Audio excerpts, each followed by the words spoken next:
Hey, you there. Thank you for watching. And welcome to Forge Lines Forever. Today I have a 5v5 custom match here on the most amazing Noxus map generator. So let's go ahead and introduce our teams and our players. Starting off with Team 1 in the Northeast, ending in with Team 2 in the Southwest. Starting off with Team 1's, let's say Southern player we have in Forest Green. It is Dr. Fuzzy. He's playing as a Cybran. He is a 1200, continuing on northward to his next door neighbor of a Cybran player of Fong in Glow in the Dark Green as a 1900, the highest rated player on Team 1 and in the game overall.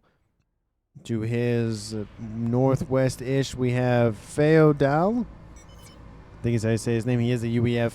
He is a 1500, again in Sheppy Crimson. And running out Team 1's front line in Pac-Man Yellow is excited with 2 X's. So he's just doubly excited there. He is a 1700, again as a Seraphim. And running out Team 1's lineup in the regular slot here for their team, it is Average, Smurf, and Joya in Amethyst Purple as an Aeon. So over Team 1's side of the map, they have one of each of the factions with 2 Cybrans to boot. And that rounds out Team 1's lineup. Starting up with Team 2's southeastern player we have in Amethyst Purple. It is Ayahuasca Desk. He's playing as a Seraphim, going as a 1400. Didn't start off with any land facilities, which I will note there. Usually I don't talk about the first factory, but he didn't have one, so there's that. To his west we have in Orange Color Orange, it is Havost. I think I'm saying his name right now. He is a UEF for this match as an 1800, the highest rated player on Team 2. To his north we have in Batman Gray, it is William Wallace. He is a Cybran for this match as a 1400. And rounding out Team 2's front line, we have in Ruby Red, we have Sui going as a 1700, again as a Cybran. And he's going after a naval facility to the north. And last but not least for Team 2 in the southwestern corner of the map, we have in Stitch Blue, it is Cantalord. No, Cantalolab. I guess how you say his name, Kantara for sure. I can't even say his name right. Anyway, he is an Aeon. He is a 1600. So for Team 2 side of the map, they have 2 Cybrans, 1 Aeon, 1 Seraphim, and 1 UEF. So the exact same set of factions for each team. Granted, the placement of each faction is a little bit different, but it is the same amount of each on each team. So no advantages or disadvantages in terms of numbers. And in speaking of numbers, we're taking a look at the reclaim situation now. Currently sitting at 10,000 mass. Makes the numbers nice and easy in my head. 1,000 mass per player. The major clumpage of the reclaim is relatively where you would expect it, in the middle, or roughly along the middle of the map. There's a 500 wreck, or a set of wrecks to the upper plateau here in the middle, and there is about 500 over there, 500 over there, and a couple of hundreds down in the southeast and northwestern corners. Couple of wrecks in the main base and rocks and whatnot to grab, but it's mainly along the central line. Taking a look at the mechs locations for our players to scoop up. For team, let's say 1 side of the map, there is a quad mechs on the upper plateau in the southeast, as well as a quad mechs on the front line in the middle, and a trimex on the other side of the pond for Team 1's excited to grab. There are a couple of mechs down the middle, but I don't expect too much contention, in the sense that one player is essentially just going to get this and hold it. We'll see if there's any sort of contested back and forth consistency, but I feel like with Navy, especially in the middle up here to the northwest, I don't feel like that'll be there for one player for too long. And speaking of Navy, we have 1 player for each team in Navy. That is excited for Team 1 and Sweet for Team 2. So it is Seraphim versus Cybran, which favors the Seraphim side of things for not even just the hover tech situation, but also for the laser weapons on board the Eels T2 destroyers. In the middle here, we have 1, 2, 3 maybe-ish players. If Kantal does decide to assist in the middle, it's Team 1's Feo and Fong versus Team 2's Hvost and William Wallace. And in the southeast, we have Upper Plateau congestion here between Team 2's Ayahuasca and Team 1's Dr. Fuzzy. taking a look, of course, at this nice little Team 1 frigate that's decided to come say hi to Excited. He's going to actually reclaim that and help deal with that and get a little bit of mass for his troubles there. We do see some bombers over here from Team 2's Havas going after the the facilities for Dr. Fuzzy. Looks like he's going after the Team 1 PD to allow some units to get even closer and fully excise Team 1 from said upper plateau. And I will note that the environment here in this game kind of looks like a manta ray for the water right here, the big pond to the northwest, and then it kind of looks like the Batman symbol a little bit. Looks kind of more of the more angular one. Kind of, I think the Batman Beyond series kind of has, it doesn't have the little like bat head. I think, if I remember the symbol correctly, again, it's been a minute since I've looked at it, but it's very angular. It's not very kind of smooth, kind of a nice lines. It's more futuristic with those hard lines kind of thing. Anyway, T2 Navy already online as I just go on a tangent about Batman symbols and whatnot. Done here for Sui, and he wants to make sure he has naval supremacy early. Team 1 still going for his frigates, and I would assume subs here shortly, but the destroyer almost online as well. Sui putting a lot of his eco into Navy, and that's going to definitely help out his, not only himself, but his team, and pushing back the entire northwestern corner, which Team 1's Rigodessa player, as well as Average Smurf Enjoyer, has grabbed the upper plateaus while his teammate has grabbed the lower section of it. And I don't think, again, those mexes will stay there that long, given the fact also that Team 2 does have the Salem situation kind of online, so you can walk on land and say hi to some mexes. T2 started for both Havos and for Team 2's Ayahuasca in the southeast. A little bit more of a defensive operation there. We also see that Team 2's Ayahuasca has grabbed the upper plateau, so that is a huge amount of gains here for Team 2. Not only just for gaining another quad mex position, but also for denying a quad mex position for Team 1. And no attempt to go for these isolated mexes in the southeast. That's 4 mass, 12 mass a second plus that Team 2 could be getting, or Team 1, but they just decided not to go for it yet. T2 started also for William Wallace, so everybody just going to form a front line. We do see that Fong is pushing in for Team 1. No gun upgrade online for him, and gun speed, speaking of which, going for Team 2's Kentao in the middle. T2 air is online for Team 2 and for Team 1.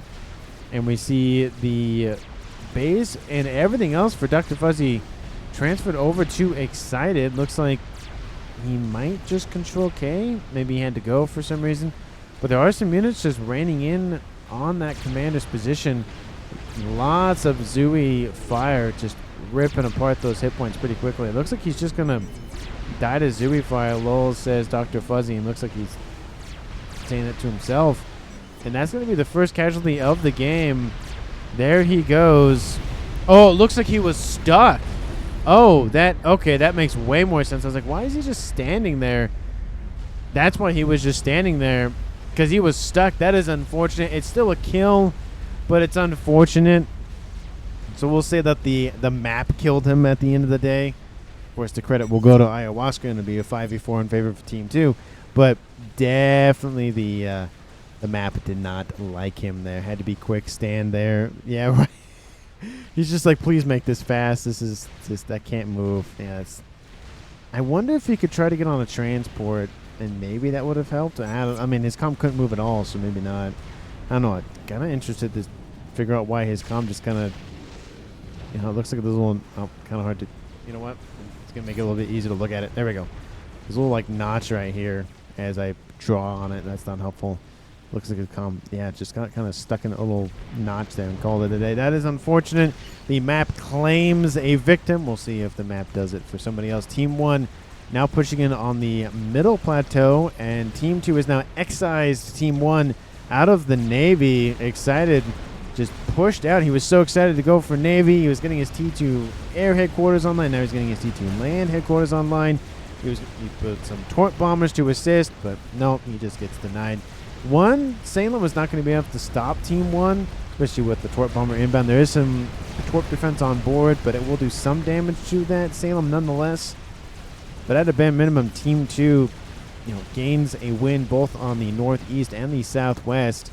We do see some hoplites being landed here by Team 1's other Cybern player of Fong, trying to carry on that Cybern legacy for Team 1 and pushing in against the pretty much just only Team 1 forces for Ayahuasca.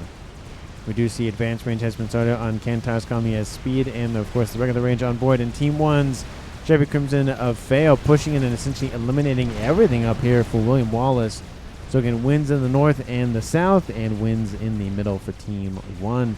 We do see gun started for Fong. Maybe stealth right after that. Maybe Feo will go for his gun upgrade. And that's done. 42 seconds to completion there. And T2 still coming on the way here for William Wallace. I feel like he's been going for that for a while now, but just not deciding to finish it. You do see the Salems, sprouting some legs for at least a little bit. Couple of Yenzin inbound to push this group of forces back. We do see Excited getting back into Navy. Once again, he wants to keep this online as much as possible because those Salems will push in, they'll wipe out his entire base and maybe go after Feo's base and completely weaken the western side for Team 1 in its entirety. And especially with a player being down for Team 1. Yeah, the APM loss definitely hurts early on. It gives, of course, Fong a second base, which scales his eco quite nicely and all that sort of thing. But losing a base or a base and a half, especially at maybe 15, 16 minutes, yeah, it's not good setup for victories for Team 1. So definitely going to be worried about that up there to the northwest. T3 air done for Team 1. T3 air done for Team 2. Getting transports online, it looks like. Don't know why he's getting transports, but he has some reason behind it. Gun started for Ayahuasca in the south. We have Hobost moving around, having some fun with his T2, PD, and Triad positions. A couple of hoplites still pushing in, and they are trying to do as much damage as they can. They are very weak in terms of hit points, so they do their damage, and then they kind of just die right after that. We see the Triad actually focusing the hoplites first because they are the weaker unit, and that is less damage that the units just do to that PE emplacement. Not gun, but T2 started for Feo, so more of a defensive operation for Team 1 in the more... Actually, he's to the east, but more the western side, I would assume he falls back to. And now we have Hobosh pulling back to deal with these hoplites. There's a couple of strikers nearby, but there's still some other Team 1 units and a couple of tanks mixed in there as well, the T2 variety. So it's not a complete blowout for Team 1. That attack will continue to push. Shield started for Cantal in the middle here. And we do see that now the T2 naval headquarters for Sui is wiped out by I don't know what, but I would assume either Torp bombers or Yenzin or probably a combination of both. Very unfortunate. So both players in Navy for Team 1 and Team 2 locked out of Navy for now. It's just Hovertech and a couple of remaining forces. I don't think he's going to Navy for a while now. I think he's perfectly happy going for Torp bombers and for Yenzin. We do see the forces continuing on their spree from Fong. We even have William falling back to intercept at least some of them. There's a T2 gunship now online. And it's almost up with the Viper. And there's actually a T1 PD that barely comes into range. So there is that AFK air, says Sui. And I don't think so, but they could just be focusing on getting his mexes upgraded to T2. And I would assume some of the T3 at this point, which is entirely possible. A little bit of a tunnel vision there. Fort Bomber will not help Team 1 overland, that's for sure. And the Calm of Sui still in the water. He has T2 Engineering Suite, so a little bit more hit points. Getting some flak cannons online that'll deal with the Torp bombers quite nicely. We have Gun has started in the Easter for Team 1's Feo. I think I'm saying his name right. I'm probably not saying his name right. I either want to say Foe or Feo. Not Feo, but again, it all depends on how you pronounce that E. Whether it's with an E or an A or whatever other sound. Team 1's Fong has actually landed troops and forces. That's the same thing. And whatnot down in the southeast. Could have been a distance build, but could have easily been transported over. It does look like maybe Team 1 trying to get involved. Not Team 1, but maybe not Feo. Maybe who would that be on Team 2? Havosh? Maybe Havosh started to get some forces over there, but just didn't really work.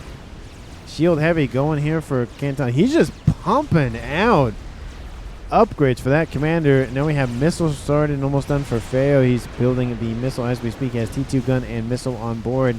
14 minutes on the clock. T1 Navy back online, but I don't think it's going to be back online for much longer. Another set of Yenzing are inbound.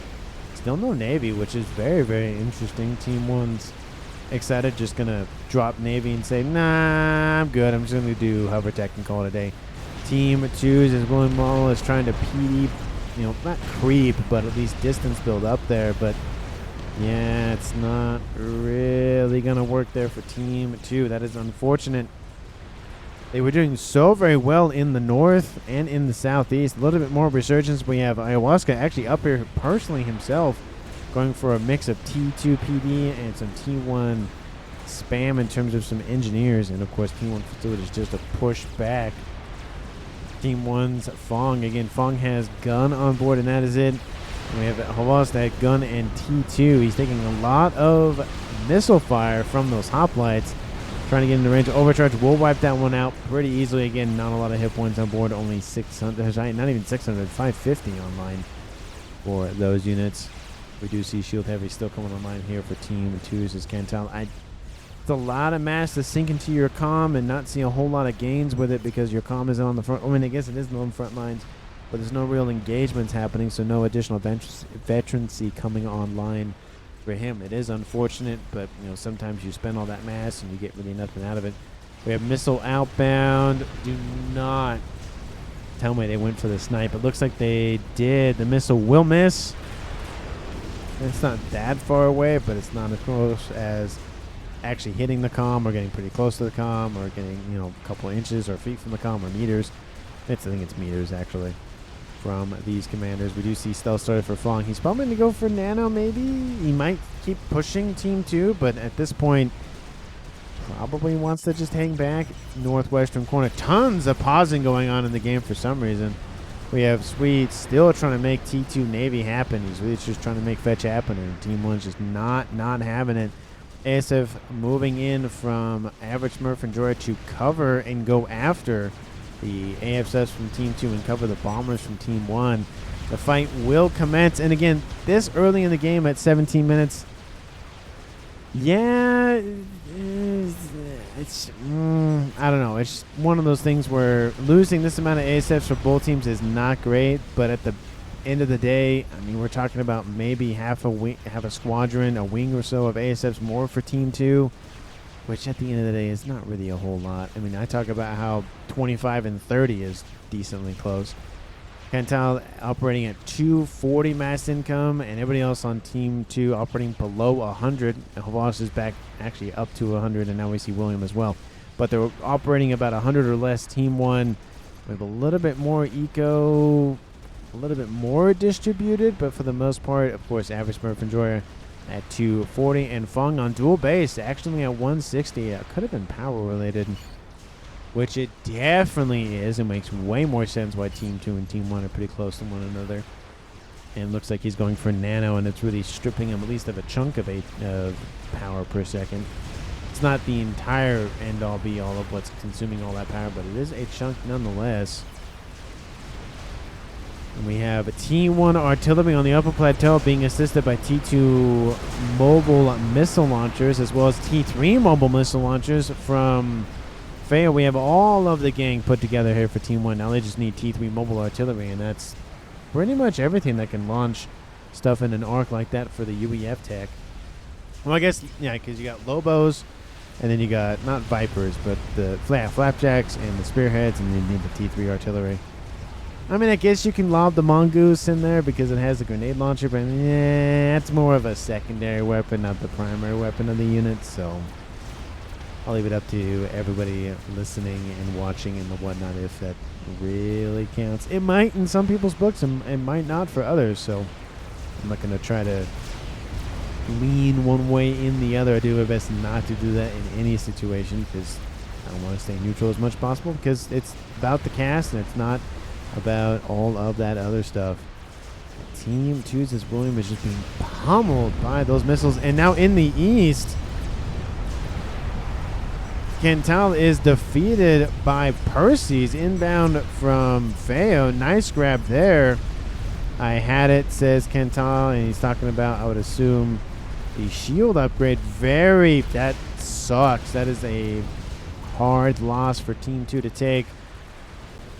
And then we have Havost going for T3 Navy. Actually, sorry, T3 Air, not T3 Navy. We have Cybran and Aeon. That's an interesting mix there.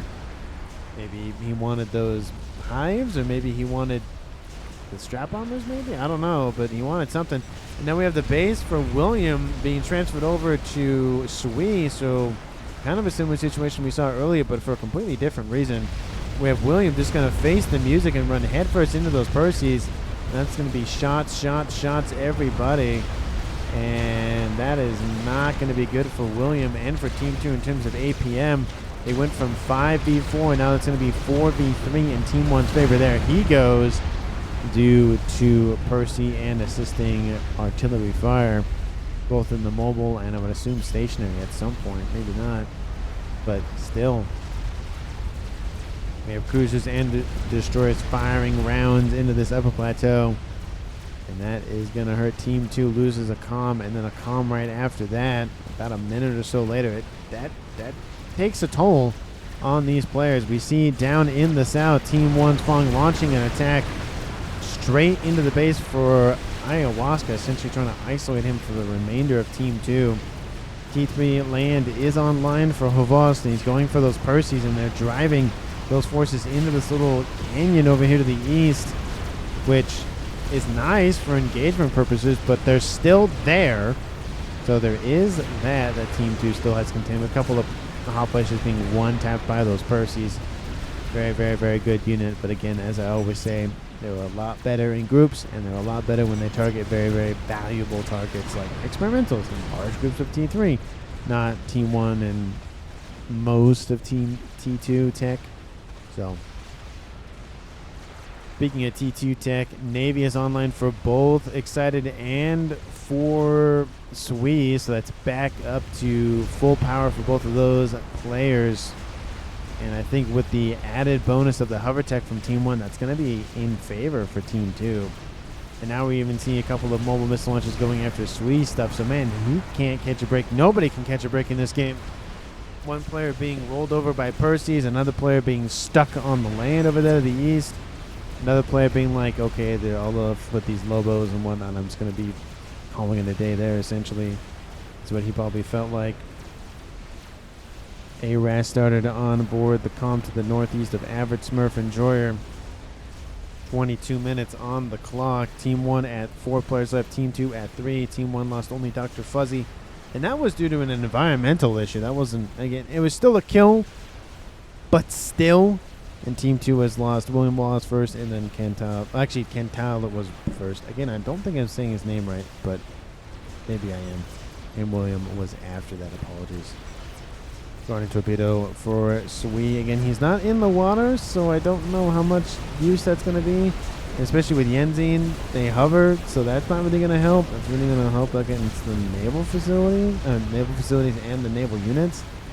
I don't know if that will really be enough to make it really worth it for that upgrade. I think the gun upgrade is a lot more important at this point, especially with the missile launchers continuing to just rain shots or so, and of course getting some TND on board even more than what he currently has.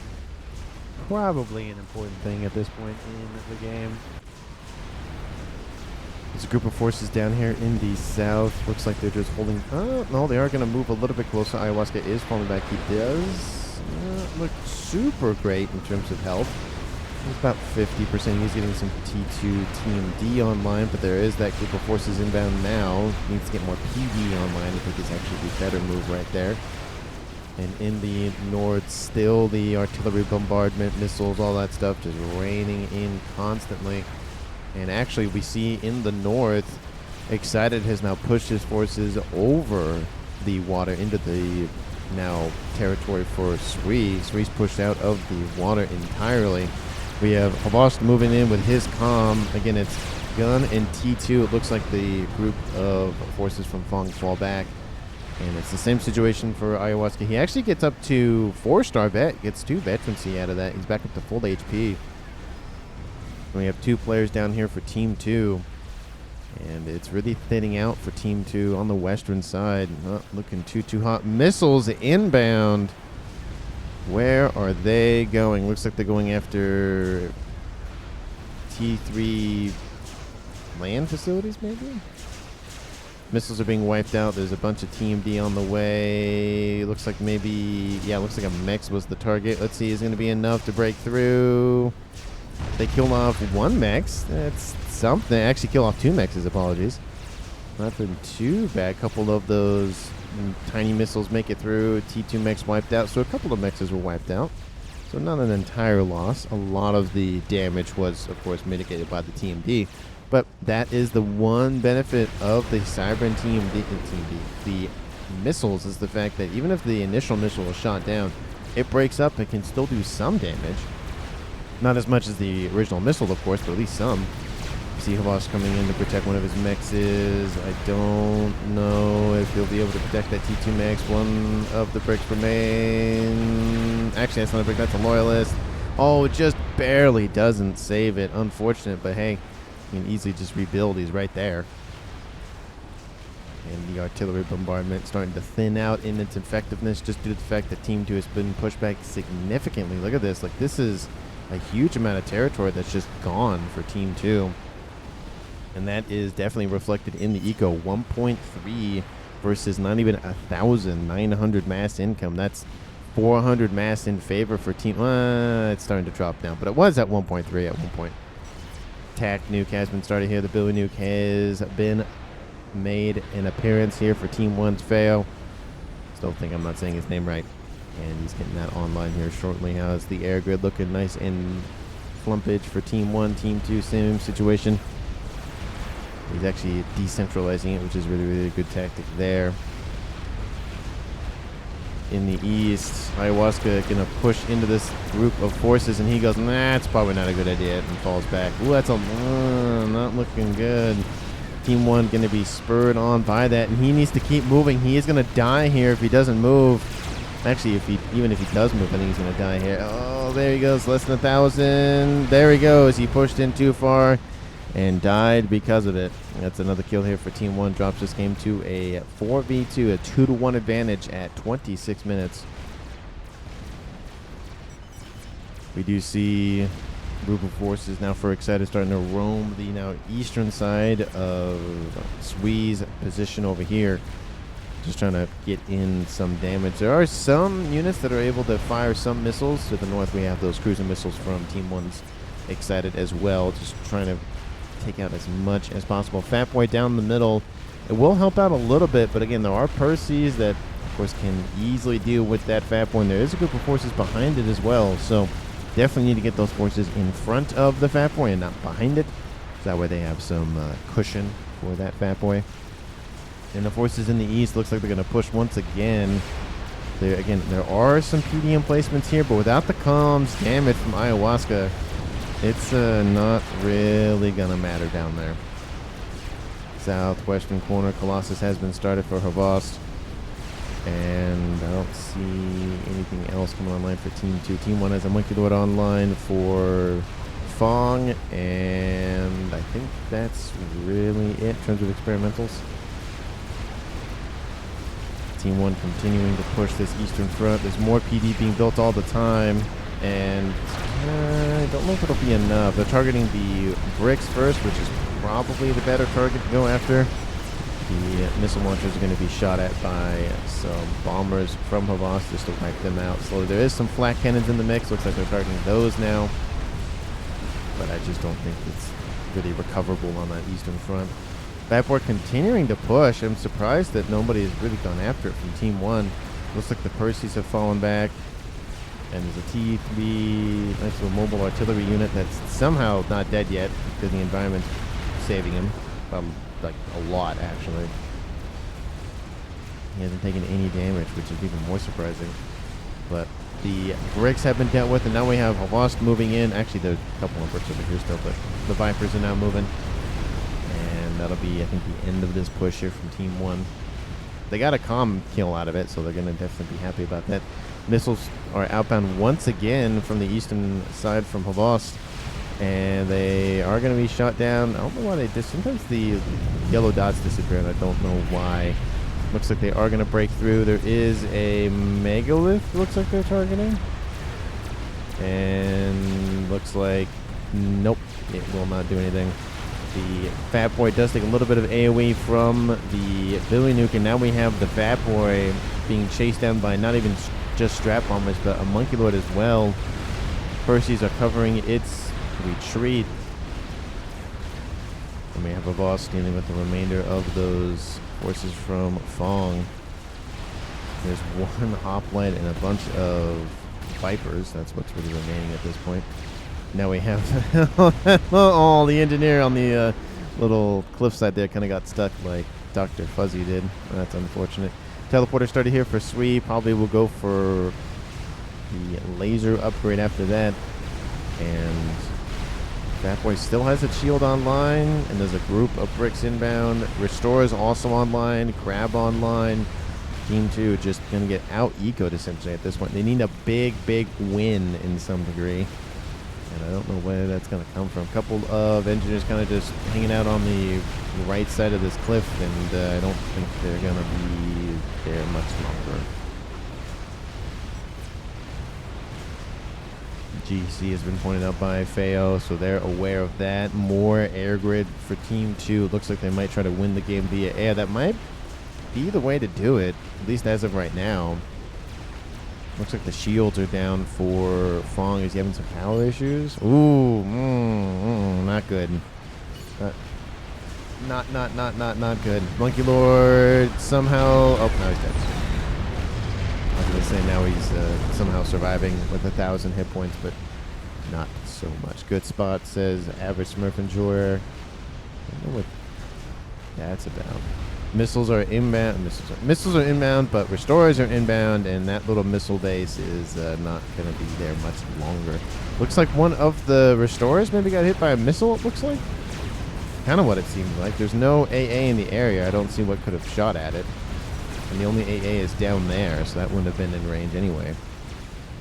Bosch builds another experimental, another GC online. So that's 2 GCs plus a Fat Boy. Fat Boy did not continue falling back, and now that Fat Boy is dead, I think Bosch might be suffering from just a lot of stuff to deal with. Fat Boy did. No, it's gonna. Yep. Could have actually just left it there, and those Percys might have been fine. Percy's targeting the bricks, trying to thin out the numbers at least. If at a minimum all the bricks and the Percys die, if the GC can get into range, then the GC wins. And it looks like the Percys are going to win that fight, at least in terms of the remaining T3, T1 units, T2 units, all that stuff, supporting units, and fight in the southeast. Not great for Team 2 in terms of the reclaim, because some of it does fly off the edge into the Void Ocean, but they do win the fight nonetheless. So Team 2 has air for now. And Average Smurf Enjoyer says, whoopsies. Yeah, that's not great in terms of having air, but again, in terms of eco, it's essentially a 2-to-1 game. 2,000 mass versus 1,000. That's a lot of mass to be ahead. Billy Nuke inbound from Bayo's position on the upper plateau. And it's going to actually quite nicely placed. It might actually hit the GC. And it does. Grabs a couple of Percys as well. Nice snipe there. Again, it thins out the hit points a little bit. Not a crazy amount, but hey, it's something. But, okay, I was going to say bug, but that was when Team 1 had air, I would assume. Megawith coming online here for Fong. And about it's not happening. It might. I don't know if it'll finish before they get there. But in the northwest, looks like the Telemazer commander of Sui goes in to try to go after Feo, but Feo denies that nice grab there. And that is another win for Team 1. It is now a 4-to-1 game. It's Havosh versus everybody else. That is unfortunate for Team 2. I don't know if that could have. Yeah, it looks like there wasn't a whole lot there. I'm surprised Feo didn't take a lot more damage, but there were a lot of units just kind of running around up there. That probably helped kill off Feo, and I don't think Team 2 Sweet noticed that when he teleported in. Percy's engaging. Crab still in the yellow. Another Billy Nuke lands. Oh, that was pretty close to those ASF and the ground units. But it looks like he just actually nuked the reclaim. Is probably what his main focus was. GC is inbound. Brick's trying to stop this push. And P-Gen being built. That's probably not a good idea building it right now. Crab is in the green.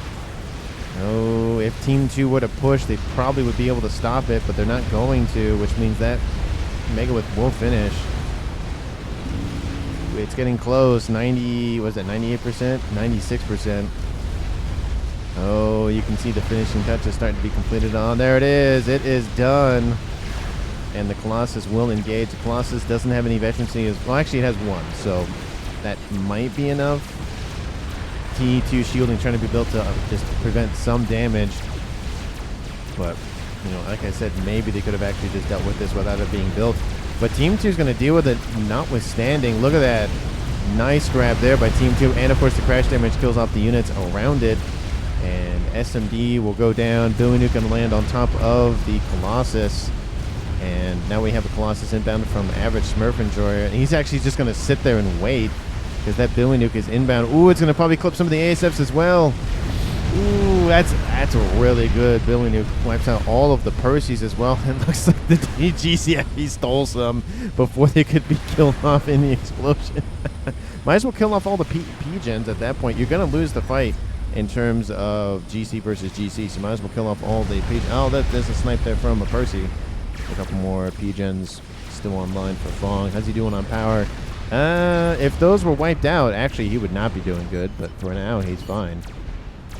So while I'm distracted by that huge attack in the east, Team 2 on the western side pushes back a little bit. There's a chicken inbound, a couple of offense chasing down a GC. That's always fun to watch. Team 2 going. They went for a bug, interestingly enough. And the Fat Boy almost done for Lost. And in the situation where Team 1 is ahead by essentially double the eco, the benefit for Fong is he's the highest single producing player in the game. He's at almost 1,000 himself. So in terms of his eco overall, it's the best in terms of individually, but overall, of course, Team 1 is leading considerably. Fong is in the water in the east. We have Team 1's Feo over here, not necessarily in his base, but pretty close to it. And then, where's everybody else? Ever Smurf Enjoys up here to the north. Looks like he's building a nuke. Ooh, he has a nuke and it's loaded. Team 2 have SMB coverage? They do, but it's not loaded. And ooh, this game could be over very quickly. Ooh, that is, yeah. I feel like that nuke should fire immediately. And even if he takes the risk that the nuke, oh, he has two. Oh, he has two of them. Ooh. Oh, yep, there it is. There's the nuke firing. I can hear the bells and the alarms and whatnot. There it goes, and I'm assuming it's going to go for the air grid. Strategic launch there it is. There's the first nuke of the game, and it's going for the western side. The only issue I have with, I mean, I guess the chicken will be stopped by all of the Jester spam. That's not what I thought would be built, but I guess it's some easy built stuff. So there's that. We have Bug, we have Fatboy, we have Colossus, we have another Bug coming online. I mean, Team 2 has air for now, and that might be the way that he goes about doing that with the Bug. I don't know. I'm not a huge fan of the Bug. I think everybody knows that by now, or most people know that by now. And where'd that Billy Nuke go? I thought it was supposed to be launched over there. There's the explosion in the west. Kaboom! Doesn't really do a whole lot, but hey, it wipes out a couple of mexes, I think, that were remaining. GC, focus the GC. Is this that same GC from earlier? I think it is. This GC will survive just barely and get some more veterancy to keep on chugging. Nuke is almost loaded. Once again, this nuke about 20 or so % done. And we have a GC still running around down here in the middle. Team 2 is not giving up just yet. They're still alive and kicking. In the east, now we have Bug just starting to wipe out the remaining stuff for Fong on this eastern front. T1 spam facilities just to get reclaim, it looks like. An airfight will be forced. There has been some AA deployed. Average launches another nuke, and he has a decent chunk of ASFs. Not ASFs, sorry, AA. He's going to airlock Team 1 for a moment, and he looks like he's just going to see what's going on. He sees the two nukes, and I don't know if it's worth all those ASF kills or deaths, but oh, don't tell me you're full sending it. You are full. Yeah, you are. Yep. Here comes the Bug inbound. He's going for the nukes. He's already dropped to about 50%. Oh, I don't know if it'll be. Oh, it's going to be rough. He's getting some more shields online.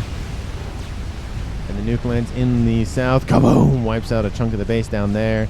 The bug does get killed off before it does really any damage. Kills off, I think, an air facility. That's about it. That's a little bit of donation and reclaim for Team 1 from Team 2. Nice little gift.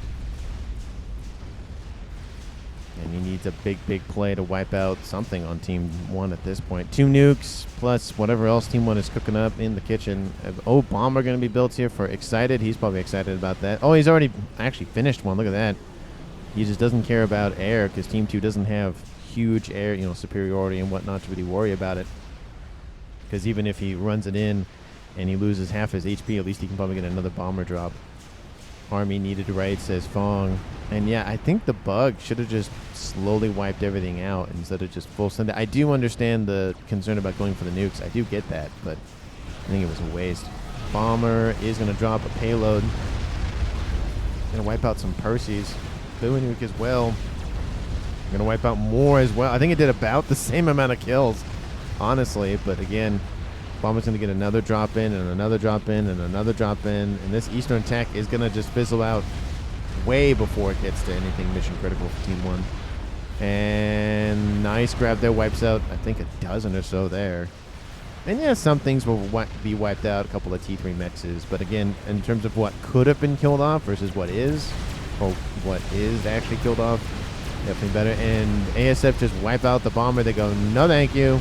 It does land on Team 1 side of the map, so they'll get the reclaim back, and the bug is still in that base here for Team 1. So there is that. Donut is started. We're going to see all 3 air experimentals in one game. Don't really see that very often. And we see a bug dealing with the remaining forces from Excited that pushed in from moments ago, I guess. We have lost in the water. Definitely a smart play there just to make sure he's protected. Engineers trying to get something going down here, but Perseus go absolutely not. And T2 artillery being built up here? I don't think that's really worth it at this point. There's nothing over here. There's absolutely nothing to really worry about. Team 1, and they have GCs over here, but that's on the opposite side of the middle. There's no way those artillery emplacements are going to reach that. Fat Boy and Donut are inbound, and Havash is not giving up. He is continuing to push. And he's doing a pretty good job of just annoying Team 1 at this point. But if Team 1 gets something going in terms of bombers or something, that might be it. I mean, there are nukes online, and that one is killed off 60,000 mass. That one is now loaded. Team 2, I would assume, has another no SMD. Ooh, that's... I don't know about that. I think... Let's see. Could you... You actually could... If you... edge it, you probably could wipe out the headquarters. You just got to place it right about there, and that might clip the headquarters. So maybe. But that is... I'm surprised that Team 1 has not gone for a edge nuke attempt. Strap bombers going for something. I don't know where they went to, but the Tsar wipes out whatever was inbound. Oh, do not tell me you're going after the... Oh, no, Team 2. Oh, well, that's going to be the end of the game there for Team 2. ASF see it, but I think too late, maybe. Oh, the bombers have already dropped their payload. Oh, that's unfortunate. Yep. There went that. There's another SMD here, but way late. Way late. Nuke should be launching right about now. 3rd nuke coming online. There it is. There's the nuke. And there's another explosion over there. And in the east, lands over there. But Team 1, Feo, gets wiped out by the Tsar. That is definitely unfortunate for him. And, yep, there he goes. Carpet bombing Team 2 at this point. Nuke lands there. It's going to wipe out a section of the air grid. And I don't know where the other nuke went. Let's see if it goes... Oh, it goes further. It's not going for the air grid outright. Very interesting. Donut does get wiped out of the sky. Tons of Perseus on the eastern side, though, is definitely a concerning thing for Team 1. I mean, they don't have a... I mean, they have the bomber, which is definitely support, but kaboom! Wipe out that base. It drops way too soon. I feel like the air grid could have been wiped out. Kaboom! Wipes out a chunk of the air grid, even though, they didn't go for the bigger target. Wipe out the headquarters and call it a day. Bomber gonna drop. Actually, kind of next to that Colossus. That's a little bit of friendly fire damage there. But Fat Boy is dead for sure. 2 GCs inbound. They were built by, I think, Average, I believe, and then transferred over to Fung for ground support, ground control. First GC will die. Second GC will die. Third GC will probably be fine. And I think that might be the end of Team 2's ambitions for land incursions. There's 2 GCs now online in the back. There's 3 nukes there. Team 2 has no SMBs online. It's just not going well for Team 2 at this point. I mean, again, and credit to Havash. She's doing a pretty good job of just keep pushing, keep the pressure on, but there's not enough oomph, and he's lost a huge 4 nukes have landed, and he's lost chunks of his mexes. He still has a Soul Ripper. He has another donut online. And surprisingly enough, he's still producing pretty quickly considering. It's at 0 speed, so he's doing pretty well. So there is that to consider at this point. And Spy Planes we'll get some readout. What team? Oh. What the? Okay. Was that... Did a Spy Plane land on top of the Paragon and deny it? Because there is a wreck right there. Did never seen that before. I mean, granted, the Paragon just was started moments ago. Another nuke started because why not? The donut's not going to make it, but it does look like he's found a target. Maybe he sensed that he was in the water, because that's where it looks like he's going. And will it be enough? He does take some damage. Oh, that is no. Oh, he's not dead yet. Oh, ASF inbound. He's not dead yet. Maybe he lost sight of him. Maybe he's just going to go for it. I don't know what he's doing, but he's sending it. He's going to be killed off. I don't know why he could have. Well, I guess he's going to kill off Fong in the water, I guess. Maybe? I don't know. Oh, no. Bomber inbound going after the rest of the air grid for Lost. And did the donut take damage from the bomber? Yeah, it looks like it did. Is that wreck still in the wreck is still in the base? Look at that. And it's just clean sweeping from Team 1 at this point. I think we kind of know where it's going at this point in the game. And Bomber's going to fly off screen, but that's just as it's turning. Yeah, it's just not. Give GC, says Fong. And Fong almost kind of died there, but hey, he's still alive. And yeah, that's not great for Team 2. I don't know. I think it came down to essentially mass at this point. You know, when you're producing half as much as your opponent, eventually you're just going to be drowned into everything. And he's out of the water. He's like, please kill me. He has the shield. He has T2. He has a little bit of extra HP in that regard. But I don't think Team 1's going for the kill just yet, it looks like. Strategic launch detected. Oh, he's going to go out. Yes. Go out in a blaze of glory. Love it. You know what you should do is you should move the Tsar. Is the AA on board those bombers wiped out the Tsar? That is very funny. You do not see that every day. Here comes the nuke, and this you got to. Oh, the SMD shoots it down. Oh, that's. Oh, yeah. Yep. Here come the nukes. That's number 4. Look, a Paragon was restarted. Again, not really needed, but hey, it's funny to see nonetheless. And we'll speed it up to get the nukes here, and then. Oh, you're not going to nuke him now? Oh, that's unfortunate. Here comes the nuke on the western side. Kaboom! Here comes the... Oh, no, it's going to land right there. There we go. Here it comes. This is going to be a headshot. Pretty darn close. Kaboom! There it is. Game ended with a fiery explosion. Team 1 wins it at 46 minutes and 29 seconds. Square in the face with that. Yeah, right? Yeah, square in the face with that nuke. Exactly. It looks like the bug was having some fun over here, but it was almost killed off, so... yeah, I don't know. Anyway, not a huge fan of the bug, but it's just the way that it is. Anyway, it was a good game nonetheless. I do find it unfortunate that Dr. Fuzzy essentially died because he was stuck on the environment, so that's unfortunate. But, you know, it happens from time to time. We had also engineers also stuck and whatnot. MVP for me for this game, I do think Excited claiming the water and then pushing back on the western side severely weakened Team 2. And then essentially Sui was forced into teleporting. Probably went after the wrong target. And was wiped out by Feo. And then it just kind of was a slow demise at that point. Once Havas was on his own, there was really no coming back. I mean, it's possible, but highly unlikely. He did get a kill in Feo and almost got another kill in Fung. But even if average Smurfinger or somebody else died on Team 1, there was still a player left, and it really wouldn't have mattered. But anyway, let me know down in the comments what you felt about the game overall. Thank you so much for watching to the very end of the video. Really do appreciate all the time and attention you give to these, and I will see all of you in the next one.